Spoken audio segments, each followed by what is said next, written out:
మేడ్చల్ జిల్లా పోచారం మున్సిపాలిటీ పరిధిలోని సింగపూర్ టౌన్షిప్లో వెలిసిన శ్రీగిరి శ్రీ వెంకటేశ్వర స్వామి ఆలయంలో వసంత పంచమి వేడుకలు కన్నుల పండుగ జరిగాయి. ఈ పవిత్ర దినాన్ని పురస్కరించుకుని శ్రీ వెంకటేశ్వర భూనీల సమేత కళ్యాణ మహోత్సవాన్ని ఆలయ చైర్మన్ మెట్టు బాలరెడ్డి మరియు పాలకవర్గ సభ్యులు అంగరంగ వైభవంగా నిర్వహించారు. వేద పండితుల మంత్రోచ్చారణలు, మంగళ వాయిద్యాల నడుమ స్వామివారి కళ్యాణ ఘట్టం శాస్త్రోక్తంగా సాగింది. గోవింద నామస్మరణతో దేవాలయ ప్రాంగణమంతా మారుమోగింది. ఈ అపురూప ఘట్టాన్ని తిలకించేందుకు భక్తులు భారీ సంఖ్యలో తరలివచ్చారు. కళ్యాణ అనంతరం భక్తులకు భారీ ఎత్తున అన్నప్రసాద వితరణ చేపట్టారు. ఈ కార్యక్రమంలో ఆలయ చైర్మన్ మెట్టు బాలరెడ్డితో పాటు ఉపాధ్యక్షుడు కుడుపూడి రామకృష్ణ, కార్యదర్శి చింతపట్ల సాయికుమార్, సంయుక్త కార్యదర్శి అడబాల యోగేశ్వరరావు, కోశాధికారి రామసుబ్బయ్య పాల్గొన్నారు. పాలకవర్గ సభ్యులు రాజేశ్వరి, భవానీ, సువర్ణలక్ష్మి, సుస్మిత, కుమారి, లక్ష్మారెడ్డి, రవిప్రసాద్ మరియు మాజీ పాలకవర్గ సభ్యులు, పోచారం మాజీ కౌన్సిలర్ బెజ్జంకి హరిప్రసాద్, మెట్టు నరసింహారెడ్డి తదితరులు పాల్గొన్నారు.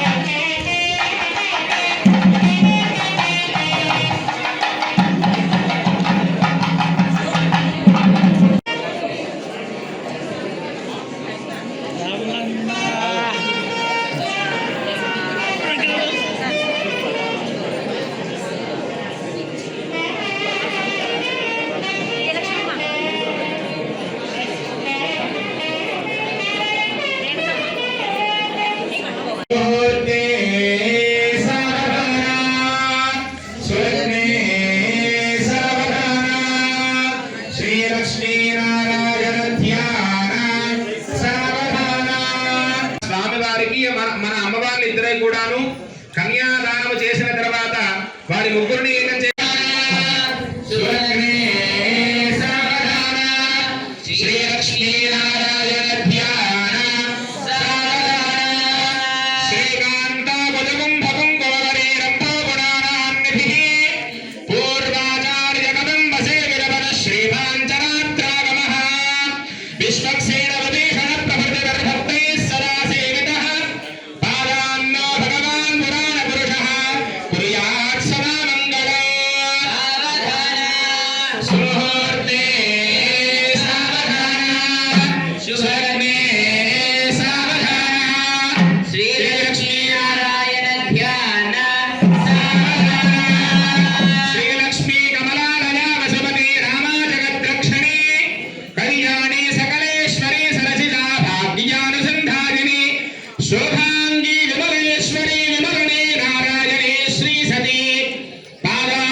महाविष्णु स्वरूपाय नवमन्मथ